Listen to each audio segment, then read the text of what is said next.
व्यवस्था राहावी म्हणून आपण समाजाला दान करतोय. जसं आपण म्हणतो ना की माझा एक मुलगा मी देशासाठी दान केला, तसंच हे दान चांगली सामाजिक रचना व्हावी याच्यासाठी हे दान आहे, कन्यादान. आणि हा सर्वात महत्त्वाचा मोठा विधी आहे, कारण की आपण आपल्यासाठी छोटी छोटी गोष्ट सुद्धा देत नाही बरं का. ऐकाय ना येतं, कारण की ह्या विधीचा निमित्तानं त्यांच्या काही अटी असतात. अटी म्हणजे आपण ते इंग्लिशमध्ये पाहतो ना कायदे वगैरे, तर ह्या खरं तर दोघांनाही लागू आहे. त्याच्यामध्ये त्यांची पहिली अट आहे की धर्मेच अर्थेच कामेच, कारण की शेवटी आपला पोटचा गोळा देत आहे, त्यामुळे त्यांच्या 2-3 गोष्टी तुम्हाला मानणं आवश्यकच आहे. त्याची सर्वात पहिली मी विनंती करणार आहे तुम्हाला की कुठल्याही प्रकारचं धार्मिक आचरण करा. धार्मिक आचरण करणं म्हणजे भगवद्गीतेत एकदम बाहेर पडतं ना, बरोबर का. धार्मिक आचरण खरं म्हणजे चांगल्या गोष्टी ज्या आहेत त्याचा अर्थ धर्म आहे. आणि पहिला नियम ते सांगतायत, कुठलंही धर्माचं आचरण करणार असाल तर दोघांचं एकमत होऊ द्या.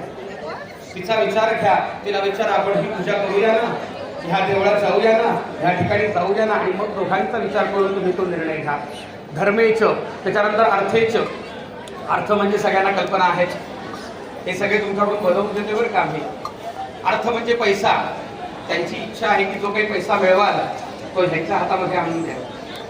आणि तुम्ही सुद्धा 30 तारखेला सगळा संपला म्हणून सांगायचं नाही, तर तो जपून ठेवायचा आहे, जपून वापरायचा आहे. कुठल्याही आर्थिक गोष्टींचं काम असेल, असं होता का म्हणे मला टीव्ही घ्यायचा आहे आणि तिला फ्रीज घ्यायचा आहे. जे काही घ्यायचंय ते दोघांनी एकत्रच घ्यायचं आहे. त्यामुळे कुठल्याही प्रकारचे आर्थिक विषय असतील त्यामध्ये दोघांचंही एकमत झालं पाहिजे. आता पैसे कोणाला द्यायचे ते तुझ्या पगारातमध्ये असं होता कामा नये. जे काही लक्ष्मी घरामध्ये येईल ही आपली सर्वांची असणार आहे, याची जबाबदारी दोघांची आहे बरं का.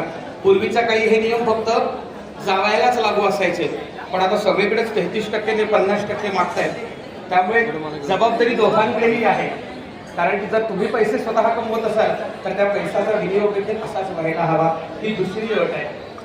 तिसरी कन्यादानाची त्यांची वगैरे कामेच. मगाशी म्हटल्याप्रमाणे हे सगळे लोक जे आलेले आहेत या ठिकाणी, हे सगळे तुमच्यासाठी जरी आलेले असले तरी तुमच्या मुळे नाही. तुम्ही पत्रिका काढा आणि त्याच्यावर निमंत्रक म्हणून नाव वाचा, तर ते तुमच्या आईवडिलांचं आहे.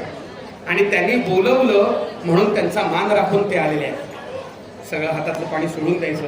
धर्मार्थम काम अभिर्यो काम अभिर्नाम